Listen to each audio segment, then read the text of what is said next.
What's good, gamers?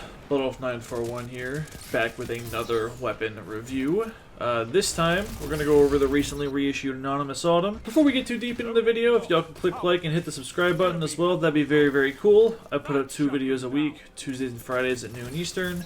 I'm really feeling this new season of Destiny. I've got another few weapon reviews coming down the pipeline very, very soon, and I'd appreciate it if you guys would stick around for that. Thank you very much. So, the Anonymous Autumn. One of my favorite weapons from the early days of Destiny 2. The original one came from Season 4, which was the Forsaken launch, funnily enough. We still had subclass trees back then, special weapons just came back. It's crazy to think about how far we've come. But I absolutely love this weapon. I'm a sidearm guy, as some of you may know, and the aggressive playstyle they require is something that I cannot get enough of. Using your HP as a resource to raise the person you're dueling with down the health bar, continuously pushing forward after the kill, and taking advantage of your excellent positioning and map knowledge, getting killed by somebody with a much easier to use special weapon. You know, just girly things. But sunsetting put the kibosh on that for a little bit, at least with the OG Autumn. Now it's back, and I couldn't be happier. But first things first, let's explain what this gun is. The Anonymous Autumn is a 360 RPM lightweight frame sidearm that does arc damage instead of solar like before.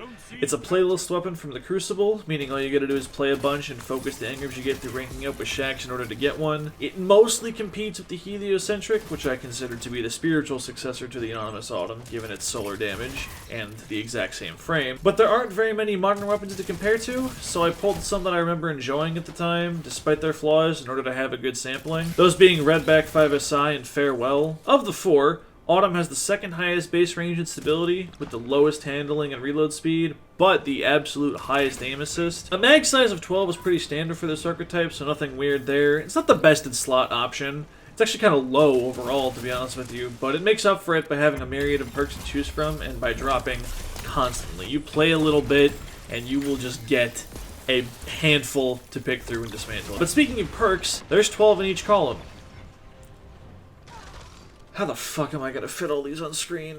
Oh. In column 3, you've got Attrition Orbs, Closing Time, Demolitionist, Discord, Enlightened Action, Eddy Current, Lone Wolf, Offhand Strike, Rangefinder, Strategist, To the Pain, and Zen Moment. Alright, I'm not going to be doing these one at a time. We're going to break through these a little bit faster than I usually do because there are 12 in each, dude. It's so much. Options that are real. Closing Time, Lone Wolf, Redacted, To the Pain, and Zen Moment. Of those, I'm thinking Closing Time, Zen, and To the Pain as my preferred options. I don't know the exact stats for Closing Time, but extra range and accuracy while you're fighting somebody is always nice. Zen and To the Pain are great perks for the exact same reason. Niche options are Demolitionist and Strategist, paired with Adrenaline Junkie, Desperate Measures, or Swash in column 4. Everything else can be safely ignored. They either don't matter for this archetype and playstyle, or are better used on special weapons. In column 4, you've got Adagio, Adrenaline Junkie, Desperate Measures, Frenzy, Harmony, Bolt Shot, Kill Clip, Multi-Kill Clip, Precision Instrument, Rampage, Surrounded, and Swashbuckler. You notice a theme with this column? It's damage. Whatever your personal preferred damage perk of choice that slots into your build works well enough here, except Frenzy for obvious reasons. Volt Shot is probably the second worst option for the Crucible, so I'd stay away from that as well. Maybe you're grenade heavy, so you want Adrenaline Junkie. Maybe you lean into your melee, so you want Swashbuckler. Maybe you'll end up using both your weapons as much as each other, so Harmony fits perfectly. Kill Clip is probably better than Multi-Kill Clip, just due to how this kind of weapon works and how small the mag size is. I don't know, maybe you want to be balls deep in the shit, so Surrounded works well with your crazy brave playstyle. Just pick your preferred damage perk, make sure it vibes with how you want to play, and go fucko mode. I'm personally looking for Closing Time and Kill Clip, but I'd be okay with Zen or any of the other damage options I spoke favorably of. This is an extremely customizable gun that works in a myriad of playstyles. You just need to get a good one to drop, which, yeah, don't do the math for getting yourself a 5 out of 5 god roll. The chances for the exact combination that you want is quite low. That being said, this isn't a very perk-dependent gun.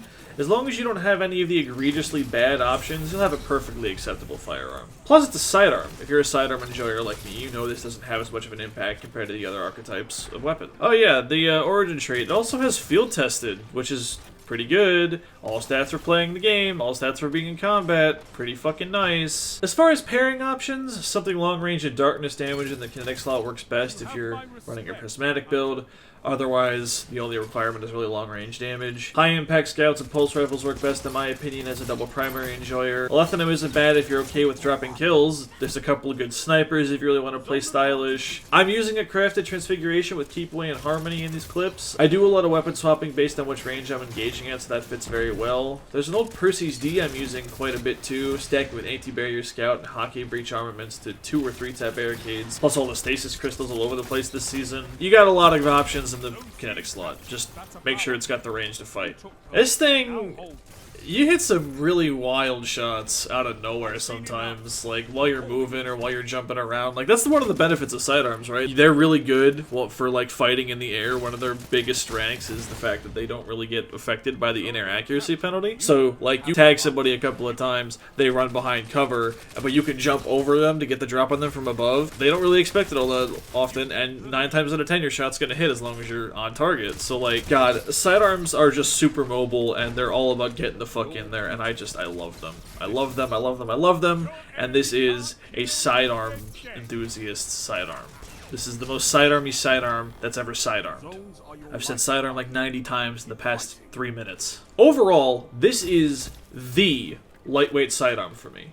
It's not as good as my perfect heliocentric, and it's much harder to get that 5 out of 5 god roll, but I don't have as many memories of fragging the hell out with the Helio compared to Anonymous Autumn, and it has like 2 rolls to work with. Anonymous Autumn is extremely customizable for whatever playstyle you have. This is a classic, and I am so happy to see it returned. Just once again, it is a sidearm. It's not like the Boudica, where I tell people who don't enjoy sidearms to pick up the Boudica and give sidearms a try.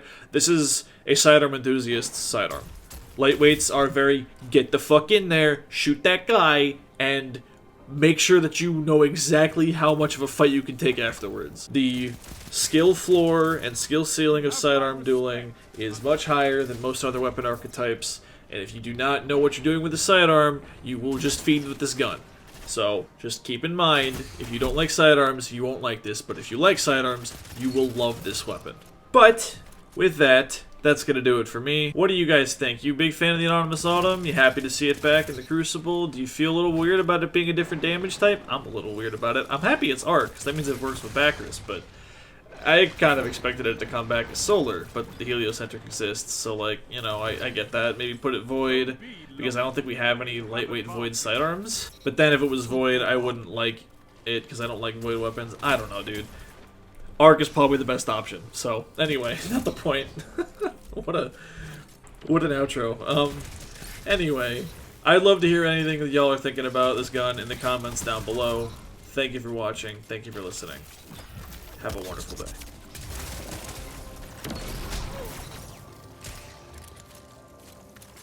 5 minutes remain. A strong start. Fight on. Strength in numbers, Guardian. Excellent.